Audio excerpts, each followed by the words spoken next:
Hi everybody, my name's Steve Nichols. I'm Professor of Cardiology at Monash University in Melbourne, Australia, and I'd like to welcome you to this World Heart Federation Cafe session titled Addressing Rare Cardiovascular Diseases, Overcoming Diagnostic Challenges. This cafe is filmed with the support of MSD. We know that there are more than 300 million people worldwide that live with rare diseases. That includes a number of cardiovascular conditions, which we're going to focus on in this session. And that can present an incredible challenge from a clinical perspective, but importantly for patients. And we know one of those challenges can be delayed and missed diagnoses. And the average time to diagnosis for somebody with a rare disease is close to 5 years. So there's a whole range of other challenges that come along, both with our ability to develop better clinical models of care, but also to look at research and other activities for people living with these conditions. And I'm joined by two colleagues who are going to help me flush that out with more specific examples. First of all, I've got Ian Armstrong. Ian is a nurse consultant who specialises in the management of pulmonary hypertension, and he is chair of the Pulmonary Hypertension Association in the United Kingdom. And my friend, Dr. Maciej Banek, cardiologist and lipidologist from Poland. He's the founder and president of the International Lipid Expert Panel and is involved in the management and research of a range of forms of genetic dyslipidemia, amongst other less common conditions as well. So welcome, Ian. Welcome, Maciej. So Ian, we might start with you. So tell us about your practice, where you work and who you look after. Okay, so let's start at the beginning. I've been a nurse in pulmonary hypertension, pulmonary vascular disease for 25 years. So I've got a long history of, we didn't treat pulmonary hypertension to where we're at now. It still remains a very rare condition. So in Sheffield, in the UK, where is my day job, nurse consultant, we now have 2,500 patients. 25 years ago, we had less than 100 patients. That's one thing. I'm also chair of the PHA UK, which is Patient Advocacy Association in the UK. So we have 5,000 members. So some of the data and experiences I'm going to share, both from a clinical perspective, hopefully more from a patient perspective as well, about this challenge to diagnosis in rare diseases. So as I say, two jobs, two roles, seen huge sort of expanse in the way we manage and treat, but some of the challenges at diagnosis remain exactly the same as they do now. Yeah, and that kind of increase from 100 to 2,500, has that kind of seen a shift from these patients being managed by everybody to a more centralisation to specialised services? How are we going there? Right, so in the UK, and every country will do this differently. In the UK, we've got 7 specialised centres. Within those centres are referral centres, spoke and hub. So we work with shared care units who are referring, and they will follow some of our patients up afterwards. We cannot manage 2,500 patients, really sick patients with complex therapies alone. So it's a bit of a mix, and it continues to grow.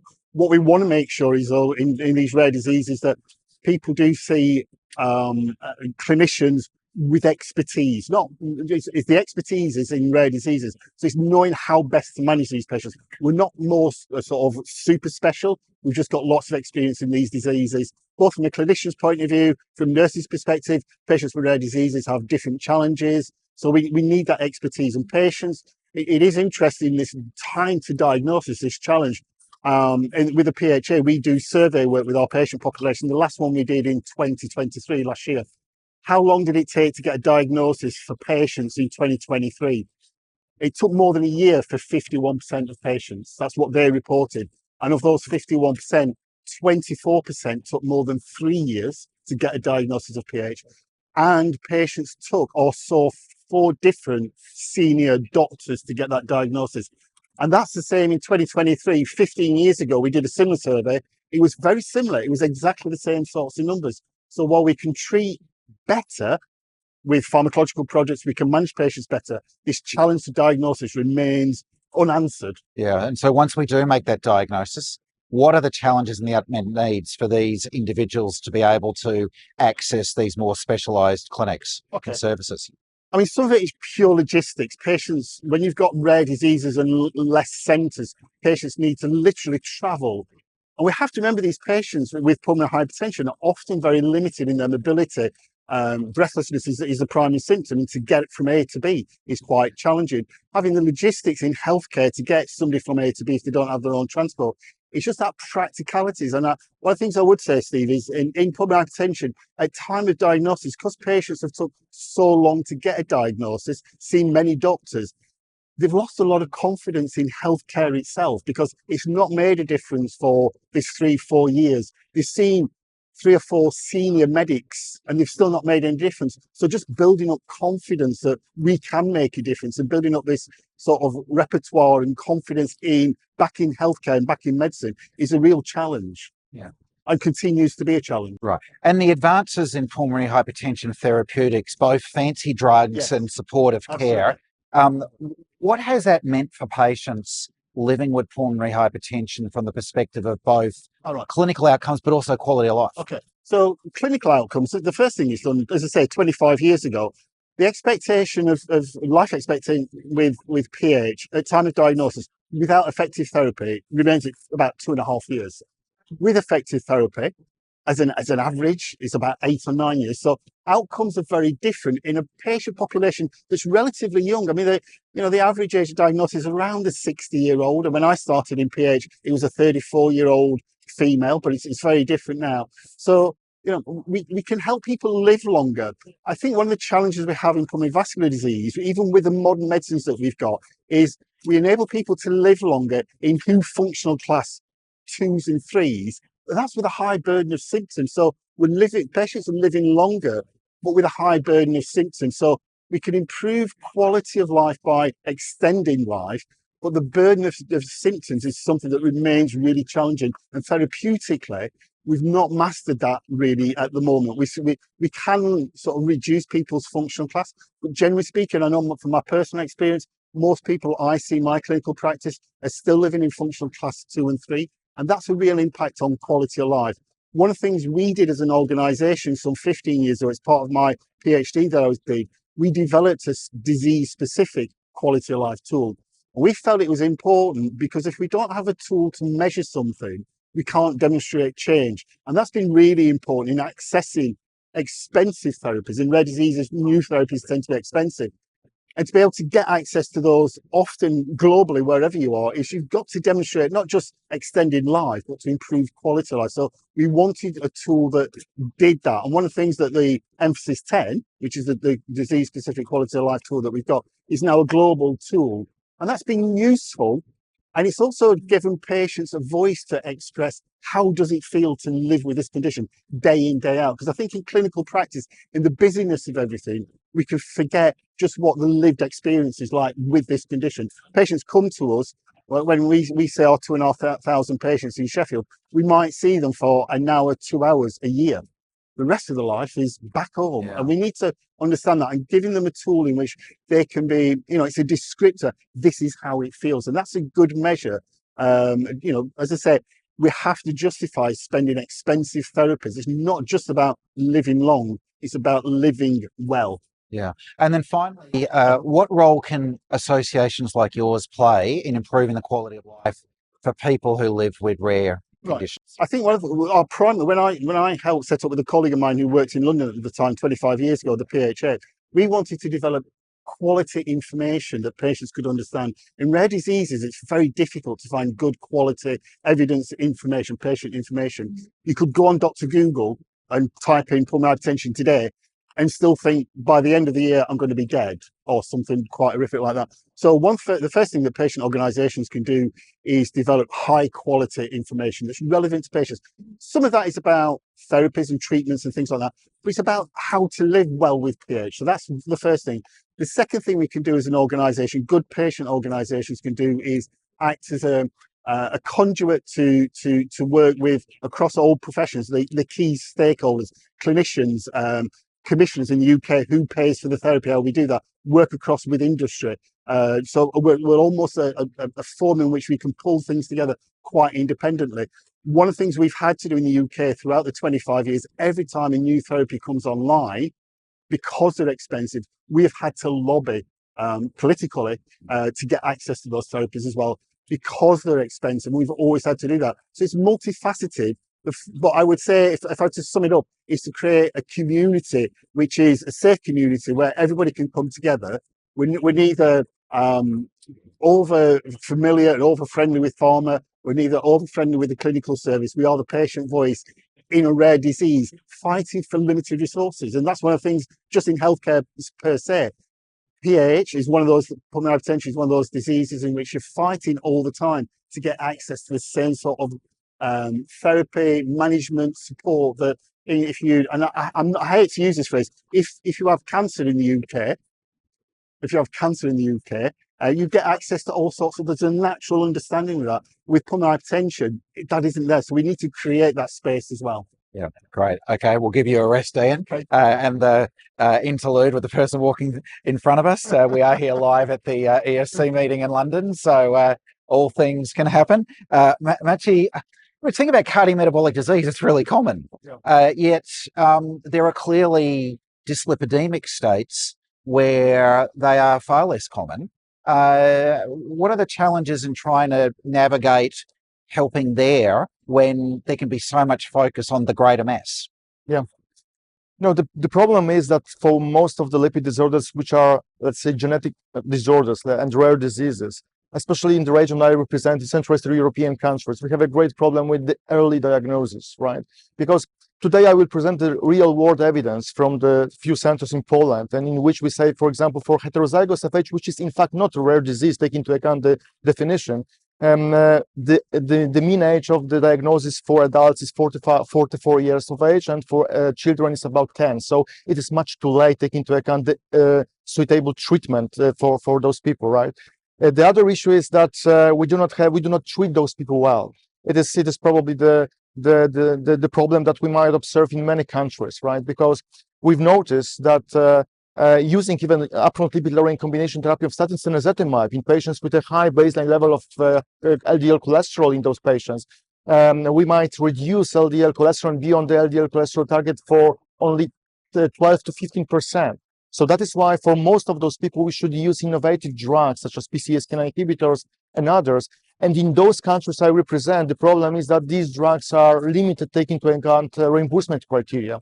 And in our, for example, analysis, we've noticed that if we are able to use commonly PCSK9 inhibitors, inclisiran, and many other drugs that are available in many countries, we might be on the LDL cholesterol goal for even 70% of the patients. So it is another challenge we might consider. Another issue is that we started FH program in Poland in 2009. So it is 15 years of our attempts in order to be better and better. And we predict to have 150,000 patients with FH in Poland. But the problem is that after 15 years, we were able to diagnose only 6% of those patients. So we are a group of experts. We know how to do it. We certified in lipidology about 600 people. We have clinics certified in lipidology. But on the other hand, we do not have any support from the government, right? After 20 years, this year has just been approved the National Program for Rare Diseases, finally. And this is critical because within this program, we have more availability for the genetic testing. It is a great problem in Poland because you know it very well that for many diseases, it is not enough to test only 3 genes or so. We need to have an NGS or other very much complicated genetic testing in order to have the final genetic diagnosis. We have finally an attempt for the screening test, for example, dry drop of blood and few others that are available for some of the rare diseases, obviously. We finally have a kind of network of centers and reference centers in which patients might go and with the highest chances to be early diagnosed and optimally treated. And we have registries and many other things that hopefully, because we have just started, will end with the higher number of people being diagnosed. Because obviously we are talking about the FH. In our country, with its 40 million people, we were able to diagnose only 6 patients with homozygous FH, which is a rare disease. And obviously, it is very good that the guidelines has changed. We might even diagnose using the phenotypic diagnosis, not only genetic ones. But on the other hand, the main issue is that we have a very limited number of experts that have enough knowledge in order to do it well. And then off the back of that, do you think these patients are served well by our guidelines? I think not. It is also a great problem. The problem with the guidelines is that, you know it very well, Steve, that for most of the guidelines, even the lipid ones, rare diseases are very much limited, taking into account the number of space that they are dedicated for the rare diseases in the guidelines. For example, I remember the 2019 EAS ESC guidelines. I remember our guidelines first published in Poland in 2016. We only mentioned about the FH at the very beginning. In 2021, we added familial chylomicronemia syndrome, cytosterolemia, familial combined hyperlipidemia. But now in 2024, we started the first guidelines dedicated strictly to rare diseases. But from the very beginning, we've noticed that we have a great problems. What diseases we should include into those guidelines? So we thought about all diseases associated with the synthesis and metabolism of cholesterol, but it is altogether about 40 diseases. And we've noticed that within these 40 diseases, which some of them are very, very rare, we do not have any experience and any patients diagnosed in Poland, right? So it is quite difficult to recommend something without background experience on this. That is why we would like to focus in our guidelines on the alert symptoms, because it is critically important to have an early diagnosis of patients with rare diseases. So, for example, for FH, this high level of LDL cholesterol, history of MI. For homozygous, it is very high level of LDL cholesterol. For familial chylomicronemia syndrome, we know with very well this high level of triglycerides and pancreatitis. So we have such alert symptoms that might be very helpful, not only for the specialists, but also for GPs, because it is the first line of the door of the physicians where rare diseases should be diagnosed first. And I guess the other challenge and quite a distinction between the two of you is you're dealing with a very symptomatic kind of group of people. You're dealing potentially with a lot of people who may just have an asymptomatic blood test, and that represents a significant challenge in its own right. So is the challenge for the guidelines that we're not emphasizing enough the importance of these rare but treatable conditions, or is it really what's the flow on step from that? Is it how we then take what's in the guidelines to be able to translate and implement that into practice in different countries? I strongly believe that taking into account the rare diseases, we should have very practical guidelines. First of all, as I've mentioned, early diagnosis, alert symptoms, and next, how to treat those rare diseases well. For some of them, we know it very well that we do not have any treatment, right? So sometimes it is only diet, like, for example, familial chylomicronemia syndrome, and we are waiting for the new, very effective drugs like vupanorsen, volanesorsen, olezarsen, and many, many others, right? That we know it very well that finally will be very much effective. But such a practical approach, a very, very clear message on diagnosis and treatment is critically important, because we cannot produce the guidelines that will be only for specialists. It needs to be guidelines for GPs, for nurses, for people, healthcare stakeholders in the system, because we should try to diagnose, or at least to think that it might be rare diseases at each level of the healthcare system. Then we will be finally successful. So you've both talked about advocacy, and you've talked about what associations can do. You've talked about what clinicians can do. You're also dealing with rare disorders, so these people are spread far and wide. How can associations and other groups create patient communities, whether it's online or face-to-face? How can we bring people together across broad geographies to kind of work together, living with the disease? Yes, I think if I could go first, I think the online platform now is really important. It has to be moderated. You can't just open up a platform and say, get on with it. I mean, it will be the worst thing ever. You can't do that. The pandemic demonstrated the real value, the real quality of online platforms and things like that. And we saw a massive increase in the UK with our online platforms. We've got 5,000 patients of our members, but we get average of 17,000 people who visit. And it is about sharing that, but it's got to be quality. You've got to invest in that type of thing. I think the problem with social media at the moment is that you could just let it happen. And that's a really dangerous place. So it is one place. It has to be a place of quality. There are too many online platforms that have no quality at all to it. If you want to publish in a hard copy, you've got to go through a rigorous process and those sorts of things. One thing I would like to just say, Steve, as well about this delayed diagnosis. There is a consequence of delayed diagnosis, because if you don't diagnose, these patients still, for want of a better term, are a health burden because they'll develop health issues. So there's real value to society about developing early diagnosis because these patients still are impacting on healthcare resources as well as everything else. To have, I know in PH, I've seen many patients who for 2 or 3 years have been told by various healthcare professionals, there's nothing wrong, and they feel really depressed and they have just to be given a title, just to be given a name is really important, and then to go and search it. And we're talking about the guidelines. I think they do need to be really practical, particularly international guidelines. I had the benefit of, I think it was about 12 weeks ago, being at the World Symposium on pH. It's the 7th World Symposium on pH. A really encouraging meeting that lasted 3 days. But it was in essence, if I could be a bit cynical, it was the rich world symposium on pH, because there is so much globally that we are very fortunate. Well, I know in the UK, we actually are really very fortunate about the quality of access we've got to healthcare. But I know sort of globally, that's very different. And, it needs to be really practical, not just for the sort of parochial, the local area, but from I think one of the best things about international guidelines is that it is a culmination of the best evidence going. Well, some of that best evidence going has got to be practical. How do you deliver that? Yeah. And I mean, we saw that with HIV, didn't we? Absolutely. And it's a great example. Yes. We made this a much smaller medical problem in high income countries, and we really struggled and left lower and middle income countries kind of behind.